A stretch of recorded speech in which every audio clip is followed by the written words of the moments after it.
नमस्कार दोस्तों, जय हिंद जय भारत। कैसे हैं आप सब लोग। मैं गौरव वैष्णव एक बार फिर से आप सभी का स्वागत करता हूं आपके अपने अनंत आईएएस कोचिंग के इस ऑफिशियल यूट्यूब चैनल पर। तो दोस्तों, आज से हमारी आरआरबी एनटीपीसी के लिए कवच सीरीज प्रारंभ हो गई है, जो कि 15 से 20 मई तक आपके पास चलेगी। और हमारा यही अंदाजा है कि 15 से 20 मई तक हमारा आरआरबी एनटीपीसी का एग्जाम शुरू हो जाएगा। तो आज से लेकर तब तक हमारे पास 40 से 45 दिन है, और तब तक हम आपको रोज दो अगर प्रैक्टिस टेस्ट कराएंगे तो आपके 90 प्रैक्टिस टेस्ट हो जाएंगे। अगर और ज्यादातर ये जो प्रैक्टिस टेस्ट होंगे ये बहुत ज्यादा इनकी ड्यूरेशन नहीं रखेंगे, 30 से 40 मिनट मैक्सिमम आपका मैथ और रीजनिंग का हुआ करेगा। और आपके जीएस की जो क्लास होगी, क्योंकि जीएस के जो टॉपिक होते हैं छोटे होते हैं, लेकिन उनमें से अभी तक 100 क्वेश्चंस बन चुके हैं। अभी तक जितने आरआरबी एनटीपीसी के एग्जाम्स हुए हैं, तो वो टॉपिक भी हम आपको पढ़ाएंगे। या तो हम आपको टॉपिक पढ़ाएंगे जीएस जीके में, या फिर उससे रिलेटेड जो क्वेश्चन आए हैं वो क्वेश्चन पढ़ाएंगे। सोचिए, अगर एक छोटे से टॉपिक से 100 क्वेश्चन बने हैं, तो 100 क्वेश्चन पढ़ाने की बजाय आपको वो टॉपिक ही अच्छी तरह से समझा देंगे, ट्रिक के साथ समझा देंगे, ताकि आप कोई भी क्वेश्चन गलत करके ना आए। तो आज से हमारा जो ये बैच जो स्टार्ट हुआ है, इसको आप जल्दी से जल्दी सब्सक्राइब कर लीजिए। कवच सीरीज प्रारंभ हो गई है, कवच सीरीज को आप जल्दी से जल्दी सब्सक्राइब कर लीजिए। और ज्यादा से ज्यादा जो बच्चे हैं वो इस चीज में एनरोल हो जाएं, बिल्कुल फ्री ऑफ कॉस्ट है। एप्लीकेशन पर इसकी क्लास नहीं डाली जाएंगी, क्योंकि एप्लीकेशन पर कई बार बच्चों को लॉगिन करने में समस्या आती है। इसीलिए हमने इस क्लास को बिल्कुल पूरी तरह से यूट्यूब पर रखा है, बिल्कुल निशुल्क रखा है। तो चलिए जल्दी से स्टार्ट करते हैं। आज का जो हमारा टॉपिक है वो है नदियों के किनारे बसे हुए शहर। चलिए दूसरा कलर ले लेते हैं ताकि आपको एक अच्छा कंट्रास्ट दिखे। नदी किनारे बसे शहर। तो चलिए स्टार्ट करते हैं इस टॉपिक को। आरआरबी एनटीपीसी में अब तक जितने भी सवाल पूछे गए हैं उनसे रिलेटेड ये है। उससे पहले हम आपको फैक्ट बताएंगे, उसके बाद प्रश्न कराएंगे। 13 से 14 इसके प्रश्न हैं। उससे पहले जो इंपॉर्टेंट फैक्ट हैं, ऑलमोस्ट सारे फैक्ट हम आपको बताएंगे नदियों के बारे में। तो सबसे पहले हमारी गंगा मैया, जो सबसे इंपॉर्टेंट नदी है भारत की, मां गंगा, गंगा नदी से स्टार्ट करते हैं। गंगा नदी के किनारे बसे हुए शहर कौन कौन से हैं? प्रयागराज, अभी अभी यहां पर संगम में हमारा क्या हुआ था, त्रिवेणी संगम में अभी हमारा महाकुंभ अभी अभी हमारा समाप्त हुआ है। अभी अभी उसका अभी महाकुंभ हमारा। और यहां पर आप देखिए कि करोड़ों की संख्या में, अरबों की संख्या में यहां पर भीड़ आई थी। उसके बाद आपका कन्नौज आ जाता है, कानपुर आ जाता है, वाराणसी आ जाता है, हरिद्वार आ जाता है और पटना। देखिए ये सभी महत्वपूर्ण शहर हैं जो गंगा नदी के किनारे बसे हुए हैं। उसके बाद हमारी दूसरी सबसे इंपॉर्टेंट नदी, गंगा के बाद अगर हम सबसे इंपॉर्टेंट नदी कोई मानते हैं तो यमुना नदी मानते हैं, जो कि जहां पर मथुरा बसा हुआ है, आगरा बसा हुआ है, इटावा शहर बसा हुआ है, और हमारे भारत देश की राजधानी नई दिल्ली भी यमुना नदी के किनारे बसी हुई है। उसके बाद बात करेंगे अलकनंदा। अलकनंदा के किनारे बद्रीनाथ शहर है, बद्रीनाथ धाम है। उसके बाद गोमती नदी, गोमती नदी के किनारे बसे हैं लखनऊ और जौनपुर। लखनऊ और जौनपुर किस नदी के किनारे? गोमती नदी के किनारे। राप्ती नदी के किनारे हमारा गोरखपुर बसा है। और गोरखपुर में अभी आजकल जो उत्तर प्रदेश के जो मुख्यमंत्री हैं योगी आदित्यनाथ जी, वो उनकी जो पीठ है, जो वहां उनका आश्रम है, वहां वो गोरखपुर में ही स्थित है। गोदावरी नदी, गोदावरी नदी के किनारे बसे हुए हैं राजमुंदरी और नासिक। नासिक जिला में आप सभी जानते हैं कि त्र्यंबकेश्वर ज्योतिर्लिंग है, और जो कि कौन सी नदी पर बसा हुआ है? कौन सी नदी पर यह ज्योतिर्लिंग है? गोदावरी नदी पर है।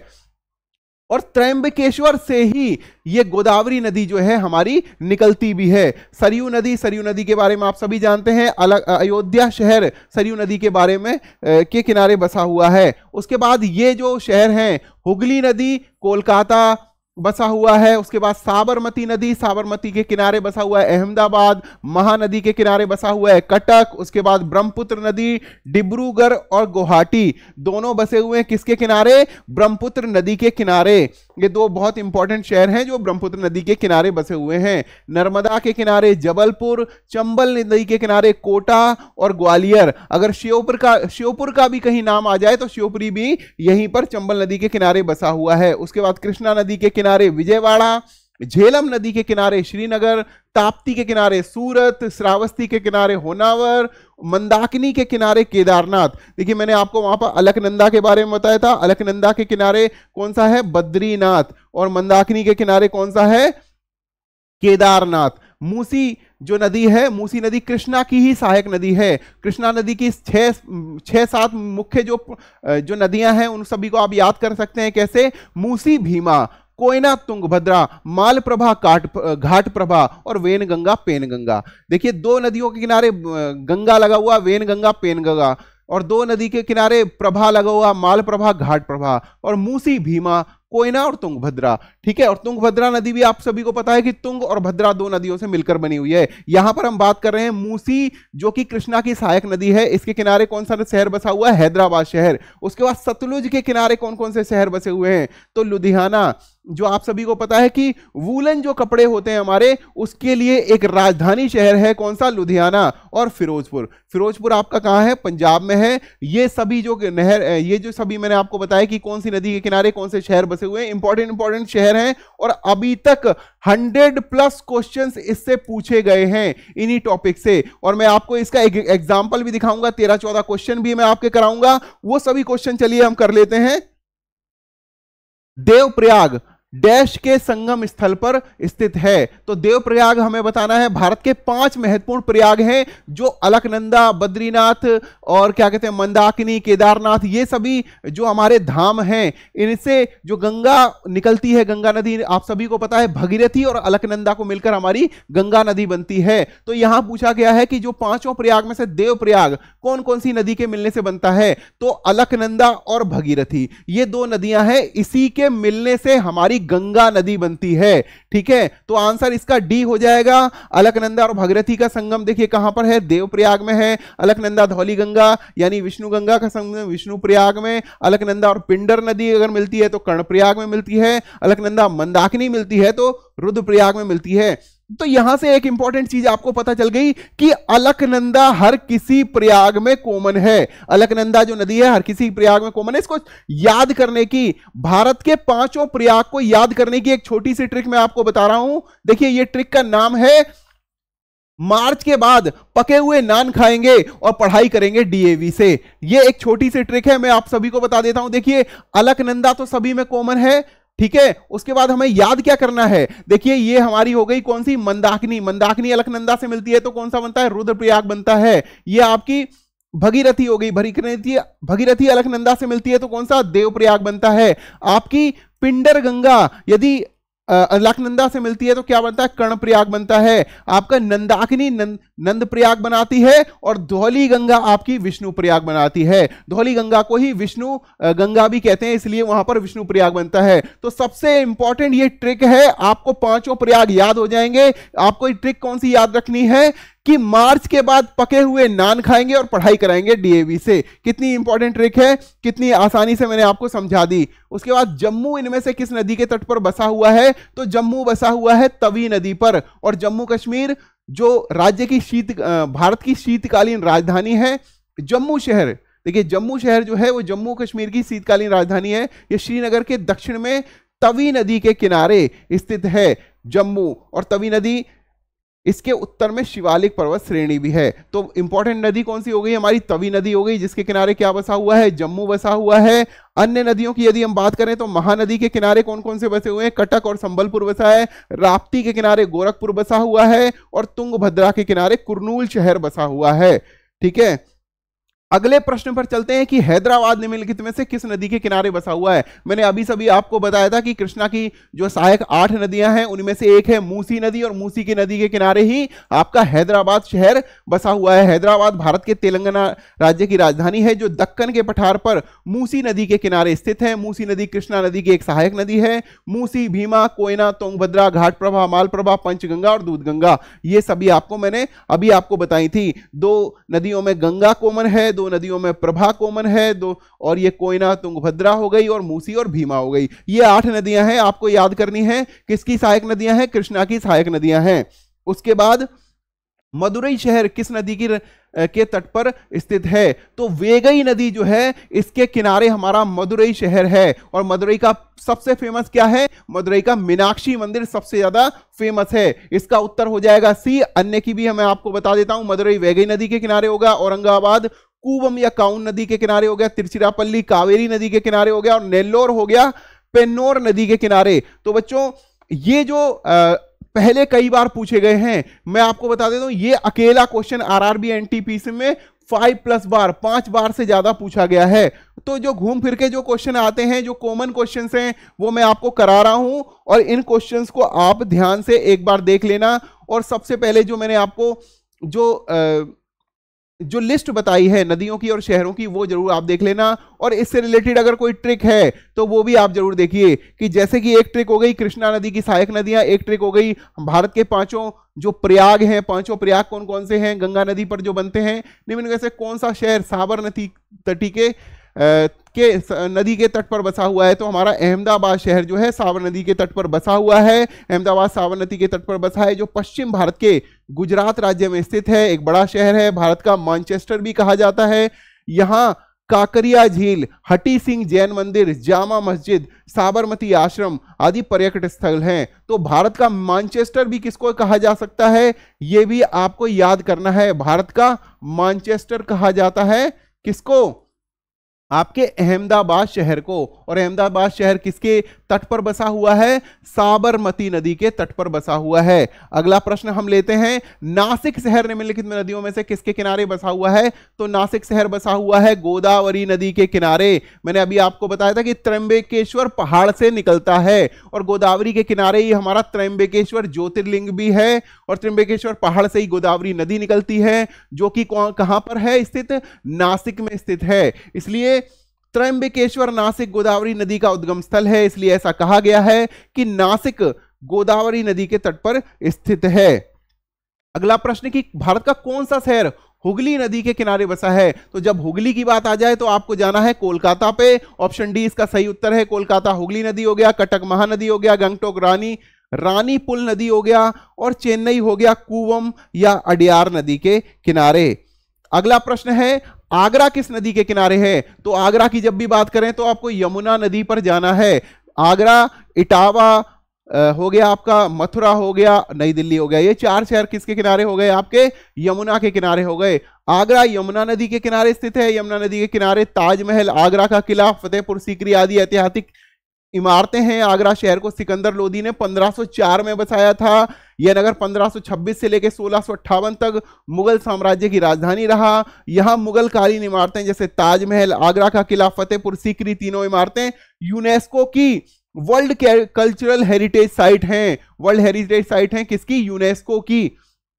कौन कौन सी हो गई, आगरा का किला, ताजमहल और फतेहपुर सीकरी। और ये आगरा शहर निम्नलिखित में, आगरा शहर की जब भी बात करेंगे तो यमुना नदी के किनारे हो जाएगा। आपको मैंने बता दिया है, आगरा, मथुरा, इटावा और नई दिल्ली, ये 4 यमुना नदी के किनारे हैं। आप सभी को ये ट्रिक अगर कोई बनानी हो तो आगरा, मथुरा, इटावा और नई दिल्ली, आप इसको एमएन लिख सकते हैं, या इसका एक और कुछ, हाँ आप इसको नेम भी लिख सकते हैं, नेम, ठीक है। आप इसको अगर नेम के नाम से लिख लेंगे तो भी आपको याद रहेगा। N4 आपका क्या हो जाएगा, न्यू दिल्ली हो गया, A फॉर आगरा हो गया, E फॉर इटावा हो गया, और M4 आपका मथुरा हो गया। ये चारों यमुना नदी के किनारे स्थित हैं, तो आपको याद करने के लिए आसान हो जाएगा। नेम एक ट्रिक बन गई, या एमएन एक ट्रिक बन गई। कानपुर इनमें से किस नदी के किनारे बसित है। कानपुर आपका बसा हुआ है गंगा नदी के किनारे, और गंगा नदी के किनारे जो ये शहर बसे हुए हैं कौन कौन से हो गए, आपका पटना भी हो गया गंगा नदी के किनारे, आपका प्रयागराज भी हो गया गंगा नदी के किनारे, हरिद्वार भी हो गया गंगा नदी के किनारे। तो ये बहुत ही इंपॉर्टेंट शहर हैं जो गंगा नदी के किनारे बसे हुए हैं। और जो अन्य जो शहर हैं, बद्रीनाथ, अलकनंदा, दिल्ली, यमुना नदी, सूरत, तापी नदी, श्रीनगर, झेलम नदी, उज्जैन, शिप्रा नदी या क्षिप्रा नदी, लखनऊ, गोमती नदी, कटक महानदी, और वाराणसी और कानपुर हो गया गंगा नदी, अहमदाबाद हो गया साबरमती नदी। तो ये कुछ और इंफॉर्मेशन मैंने आपको साथ साथ ही दे दी है। अगला प्रश्न है कि कौन सा शहर गोमती नदी के तट पर बसा है। तो गोमती नदी के तट पर बसा हुआ है लखनऊ शहर। लखनऊ और जौनपुर 2 शहर हैं जो गोमती नदी के किनारे बसे हुए हैं। अगला प्रश्न लेते हैं, जबलपुर किस नदी के किनारे बसा हुआ है। तो आपका जो जबलपुर है वो बसा हुआ है नर्मदा नदी के किनारे। जबलपुर भारत के मध्य प्रदेश राज्य का एक शहर है जो नर्मदा नदी के तट पर बसा हुआ है। यहां मध्य प्रदेश उच्च न्यायालय तथा राज्य विज्ञान संस्थान स्थित है।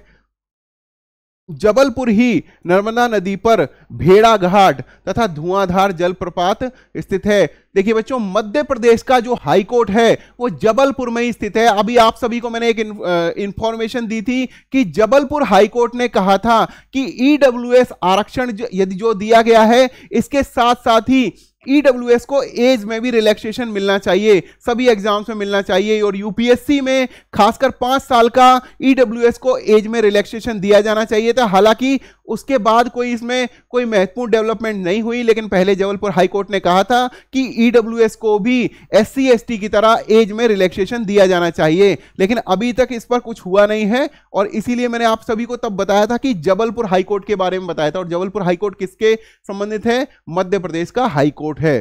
ठीक है, उससे बाद अगर हम ये आज का एक आखिरी सवाल लेते हैं, विजयवाड़ा। और विजयवाड़ा कौन सी नदी के किनारे है? विजयवाड़ा हो गया आपका कृष्णा नदी के किनारे। ठीक है, विजयवाड़ा यदि बात करेंगे तो कृष्णा नदी के किनारे है। दूसरा एक जो शहर है वो है राजमुंद्री। अगर राजमुंद्री बात करें तो वो भी आपका कृष्णा नदी के किनारे है। विजयवाड़ा आंध्र प्रदेश की पूर्व मध्य में कृष्णा नदी के तट पर स्थित है। 2000 वर्ष पुराने इस शहर को वैजबाड़ा के नाम से भी जाना जाता है। यह क्षेत्र मंदिरों और गुफाओं के लिए प्रसिद्ध है। चीनी यात्री ह्वेनसांग, आप सभी को पता है कि ह्वेनसांग भारत की यात्रा पर आया था। और ह्वेनसांग कब आया था? हर्षवर्धन के समय में आया था, 7वीं सदी में भारत में आया था। और ह्वेनसांग ने विजयवाड़ा भी ह्वेनसांग आया था क्योंकि ये मंदिरों के लिए और स्मारकों के लिए फेमस है। आप सभी को एक इंपॉर्टेंट इंफॉर्मेशन देता हुआ चलता हूं कि यदि हम बात करें जो बाहर के जो आए जो यात्री आए, उनमें फाहियान और ह्वेनसांग का नाम सबसे इंपॉर्टेंट है। फाहियान ने जो किताब लिखी उसको कहते हैं फो क्यो की।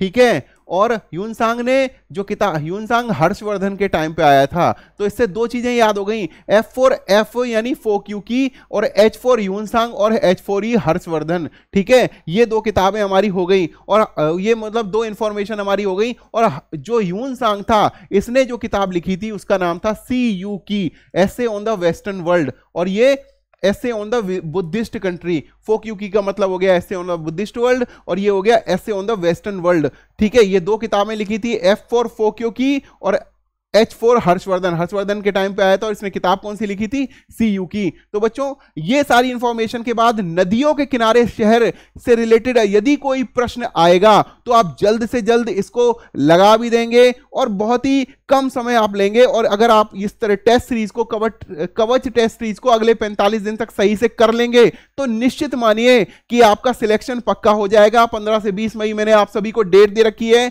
कि 15 से 20 मई में हमारा RRB NTPC का एग्जाम होने की संभावना है। कौन सा? ग्रेजुएट लेवल का। तो आप सभी इसकी तैयारी करते रहिए हमारे साथ, और ज्यादा से ज्यादा जो बच्चे हैं इसको जो कवच सीरीज जो प्रारंभ हुई है इसको सब्सक्राइब कर लें और अपने और दोस्तों तक भी पहुंचाएं। तब तक आप सभी को मेरा नमस्कार। जय हिंद, जय भारत।